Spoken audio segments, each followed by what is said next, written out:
Ito yung ulam na hindi ka magsasawang ulamin at napakalakas nito sa kanin. Tara, magluto tayo ng bistek boneless bangus. May boneless bangus nga pala ako dito. Nilagyan ko lang yan ng asin at paminta tapos lamas-lamasin lang natin yan. Tapos balutan lang natin siya ng harina at set aside. Gawa lang tayo ng isang mabilisang sauce. Maglagay lang tayo ng soy sauce, liquid seasoning, lemon juice or calamansi juice, brown sugar, durog na paminta, at malinis na tubig. Halo-haluin lang natin yan hanggang sa matunaw yung asukal or hanggang sa mag-mix sila ng maayos. Tapos set aside lang natin yan. Magpainit lang tayo ng kawali at prituhin lang natin ang ating boneless bangus. Make sure lang na magkakahiwalay sila para hindi sila magdikit-dikit at para madaling maluto din. Prituhin lang natin na magkabilang side tapos kapag golden brown na, set aside lang natin yan.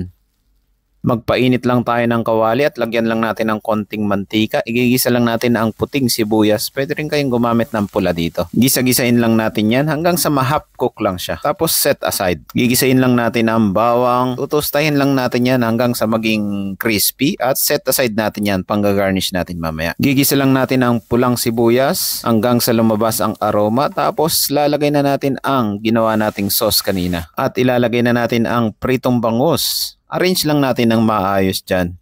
Tapos tatakpan lang natin para ma-absorb niya yung sauce. Tapos baliktarin lang natin yan. Saka natin ilalagay yung ginisa nating sibuyas kanina. Takpan lang natin ng mga 1 minuto. Saka natin ilalagay ang tostadong bawang kanina. Okay na yan. Tignan mo naman. Naku, siguradong mapapakaning ka sa ulam na to. Kaya subukan mo na. Napakadali lang nito at napakasarap. Ayun lang. See you in my next cooking trip ko.